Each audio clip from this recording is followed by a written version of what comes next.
नमस्कार साथियों। आज की इस वीडियो में हम पाश्चात्य काव्यशास्त्र के दूसरे आलोचक अरस्तु के विरेचन सिद्धांत पर बात करेंगे। उनके जो दो सिद्धांत हैं, अनुकरण सिद्धांत और त्रासदी सिद्धांत, उनको मैंने पहले ही करा दिया है और उन्हें आप हमारे चैनल पे जाके देख सकते हैं।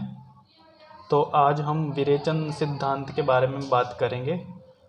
अरस्तु के 3 सिद्धांतों में से एक सिद्धांत विरेचन सिद्धांत भी है, जो परीक्षाओं में 15 नंबर में पूछा जाता है। दरअसल ये सिद्धांत जो है त्रासदी सिद्धांत से ही जुड़ा हुआ है, लेकिन कभी कभी या फिर ज़्यादातर ये अकेले भी पूछ लिया जाता है कि विरेचन सिद्धांत, अरस्तु के विरेचन सिद्धांत की व्याख्या कीजिए, तो उसको आपको बताना होगा। तो हालांकि ये त्रासदी सिद्धांत से जुड़ा हुआ है, लेकिन इसको अकेले भी समझा जा सकता है। तो अरस्तु का जन्म 384 ईसा पूर्व एथेंस यानी यूनान में होता है और 400 से ज़्यादा ग्रंथों की रचना करते हैं। काव्यशास्त्र संबंधी इनका ग्रंथ है पेरिपोइटिकेस। 3 सिद्धांत इन्होंने दिए, जिनमें से हम आज तीनों ही सिद्धांत इनके करा देंगे। पहले 2 सिद्धांत हमने करा दिए हैं। अब विरेचन सिद्धांत जो है इनका, वो विरेचन शब्द इसमें महत्वपूर्ण है। ये क्या है, किसका क्या कार्य है, किससे संबंधित है। यहाँ पे ये बता दूँ किससे संबंधित है, यानी कि ये काव्यशास्त्र से संबंधित है। तो यानी कि ये कविता या नाटक कैसे लिखा जाए, कैसे कार्य करता है, तो उसी से ही संबंधित है ये पूरा सिद्धांत। तो विरेचन सिद्धांत को समझने से पहले हमें ये समझना होगा कि विरेचन शब्द का मतलब क्या होता है। तो जो विरेचन शब्द का मतलब जो होता है, वो ये विरेचन शब्द असल में चिकित्सा शास्त्र से लिया जाता है। आपने पहले भी सुना होगा, विरेचन शब्द आयुर्वेदिक शास्त्र में आपको देखने के लिए मिलेगा ये शब्द, और इसका मतलब होता है पेट से जुड़े हुए जो रोग होते हैं उनका निवारण करना। इसमें ये एक तरीके की चिकित्सा पद्धति होती है, जिसमें रोगी जो होता है वो पेट से संबंधित समस्या, कब्ज या फिर इससे जुड़ी हुई समस्याओं से परेशान रहता है। तो जो चिकित्सक जो होता है, जो आयुर्वेद के चिकित्सक हमारे यहाँ जो होते थे, तो वो क्या करते थे कि उस व्यक्ति को कुछ पानी पिला के या फिर कुछ ऐसी रेचक औषधि देकर, है ना, तो उसके पेट में जो भी सामग्री है जो उसको नुकसान पहुंचा रही है, उसको वो निकालने का प्रयास करते थे। तो जब वो कब्ज या फिर अपने पेट के अंदर कुछ ऐसा असहज महसूस करता था रोगी, तो जब चिकित्सक उसको अपनी औषधि दे करके उसका उपचार करता था, तो वो उल्टी करता था। जो उसके जो पेट में अपशिष्ट पदार्थ होते थे वो बाहर आ जाते थे और उसको पेट से संबंधित समस्याओं से आराम मिल जाता था। तो दोस्तों, यही जो सेम प्रक्रिया है वो अरस्तु ने सिद्धांत के रूप में, कला के सिद्धांत के रूप में बताई है। विरेचन को कैथारसिस कहा जाता है, कैथारसिस। तो ये जो कैथारसिस है, ये खुद इन्होंने अपने चिकित्सा शास्त्र से ही शब्द लिया है। दोस्तों, जो अरस्तु थे वो अपने एथेंस के मैसेडोनिया जो उनका राज्य था, जो क्षेत्र था, जो उनका देश था, उसमें उनके जो पिताजी थे वो वैद्य थे। वो राजा के राजवैद्य थे। राजा के दरबार में राजवैद्य की उपाधि पर वो विद्यमान थे उनके पिताजी, और उनसे ही उन्होंने चिकित्सा शास्त्र सीखा हुआ था अरस्तु ने। तो अरस्तु हमने बताया पहले भी, अरस्तु कई प्रतिभाओं से संपन्न थे, जिसमें से एक प्रतिभा उनकी चिकित्सक से जुड़ी हुई थी और वो बहुत अच्छा चिकित्सीय उपचार करते थे। तो जब उन्होंने साहित्य शास्त्र में अपनी बातें रखी, साहित्य सिद्धांत दिए, तो एक सिद्धांत उन्होंने देखा कि विरेचन सिद्धांत जो था, जो विरेचन की प्रक्रिया जो चिकित्सा शास्त्र में थी, उन्होंने पाया कि इसी प्रकार से साहित्य से जुड़ी एक प्रक्रिया है जिसमें ये बिल्कुल सेम प्रक्रिया साहित्य में होती है। तो ये कैसे सेम होती है, इसी की चर्चा हम आगे करेंगे। इसके लिए हम एक उदाहरण के रूप में हम समझ सकते हैं। इसको हम बहुत ही सिंपल तरीके से अगर हम समझाना चाहें तो फिर इसे हम इस तरीके से समझ सकते हैं। एक जब हम कोई गाना सुनते हैं तो फिर हम जब सुनने बैठते हैं या फिर हमारा जो मन होता है वो उसी के हिसाब से गाना सुनता है या फिर उसी के हिसाब से कोई कविता पढ़ने की समझता है, जिस तरीके जो भाव हमारे मन में पहले से चल रहा होता है। यदि कोई दुखी है तो फिर वो उसी तरीके का गाना सुनता है और फिर वो बाद में अपने आप को आनंदमय महसूस करता है, अपने आप को स्ट्रेस्ड फ्री महसूस करता है, तनाव मुक्त महसूस करता है। तो ये क्या है, ये उसी तरीके से है जैसे एक रोगी जो पेट की समस्या से परेशान था और चिकित्सक के पास गया तो उसने उसको औषधि देकर के उसको वमन कराया, यानी उल्टी कराई, और उसको अब आराम हो गया। इसी तरीके से साहित्य भी काम करता है। हमारे मन में जो बुरे भाव चल रहे होते हैं या फिर हमें समझ में नहीं आता क्या किया जाए, तो जो साहित्य है वो इसका उपचार करता है। इसी सिद्धांत को अरस्तु ने त्रासदी सिद्धांत में वर्णित किया है, जिसमें उन्होंने बताया है कि किस तरीके से त्रासदी काम करती है। वो करुणा तथा त्रास के भावों को उचित विरेचन करता है। जो त्रासदी है वो करुणा तथा त्रास के भावों का उचित विरेचन करके ही आराम प्राप्त करता है। जैसे हम ये वाली जो लाइन पढ़ेंगे, ये वाली लाइन, इसमें करुणा तथा त्रास के उद्रेक द्वारा मनोविकारों का उचित विरेचन होता है। किसमें? त्रासदी में।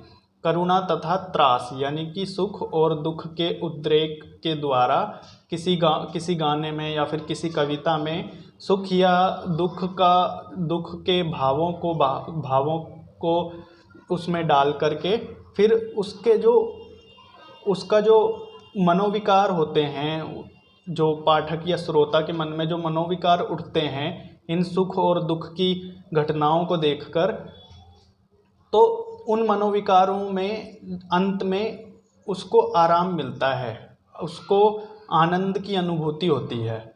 तो ये जो पूरी प्रक्रिया है ये विरेचन के तहत मानी जाती है। तो जब आपको ये विरेचन से संबंधित उत्तर जब आप लिखेंगे तो सबसे पहले आप ये बताएंगे कि जो विरेचन जो शब्द है उसका आगमन कहाँ से हुआ है। जो इसका आगमन है, सबसे पहले ये बताएंगे कि इसका जो मूल अर्थ है जिसे कैथोरसिस कहते हैं, जो वो अंग्रेजी में, और इसे हिंदी में विरेचन कहा गया है। और ये चिकित्सा शास्त्रों में प्रयोग होने वाला एक सिद्धांत है जिसमें रोगी को उदर संबंधी समस्याएं जो होती हैं, यानी पेट संबंधी जो समस्याएं होती हैं, उनका निवारण चिकित्सक कैसे करता है। उनका निवारण चिकित्सक रेचक औषधि दे करके उसको वमन करा के, यानी उल्टी करा करके, उसके जो पेट के अंदर में जो अपशिष्ट पदार्थ हैं उन्हें निकाल करके उसका विरेचन करता है। तो जो ये पूरी प्रक्रिया जो होती है उसे विरेचन कहते हैं। इसी पूरी प्रक्रिया को अरस्तु ने साहित्य पर लागू किया है। जिस तरीके से एक व्यक्ति मन के भावों के आवेग में परेशान रहता है, खिन्न रहता है, तो साहित्य क्या करता है, उसके भावों को कभी सुख और दुख में ढालकर, कभी उसके भावों को विभिन्न रूप दे करके साहित्य के माध्यम से, है ना, किसी नाटक के माध्यम से अंत में क्या होता है, वो अच्छा महसूस करता है साहित्य को पढ़कर, किसी कविता को पढ़कर, किसी गाने को सुनकर। तो फिर इसमें क्या होता है, इसमें जो हमारे मन में जो इस एक प्रकार के भाव होते हैं वो निकल जाते हैं, और जो सकारात्मक भाव होते हैं उनकी प्रविष्टि हमारे मन में हो जाती है।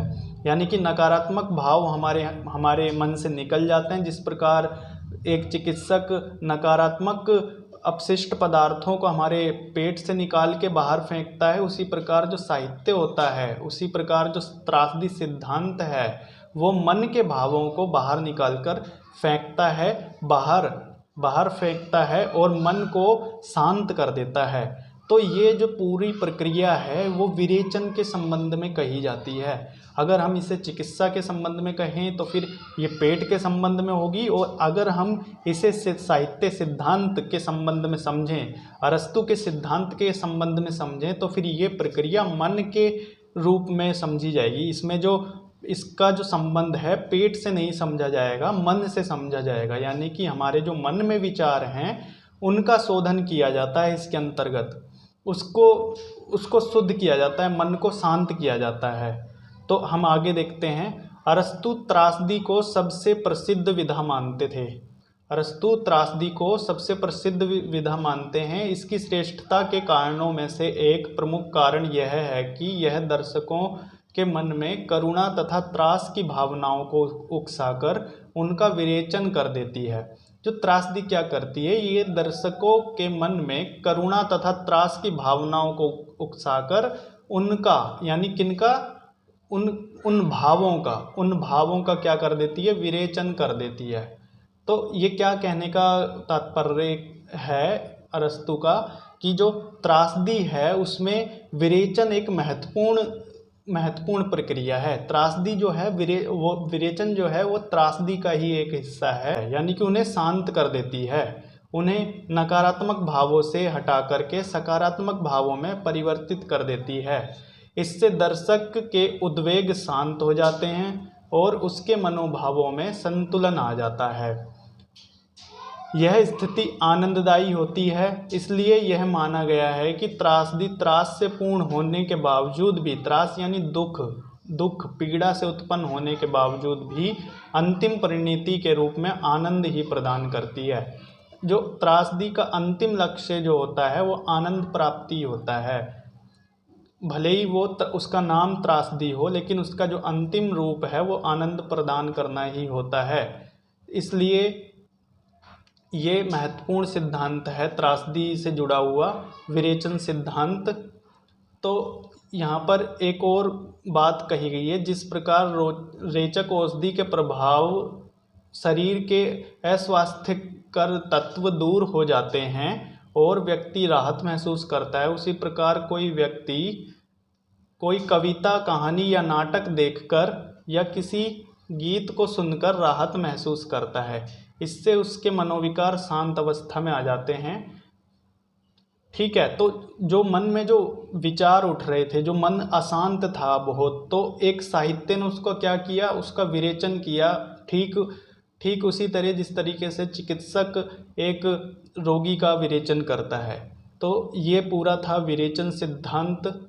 विरेचन के माध्यम से सुख मिलता है, विरेचन के माध्यम से सुख मिलता है। यह आत्मा की शुद्धि, विशुद्धता और प्रसन्नता का पर्याय है। अब विरेचन क्या कार्य करता है?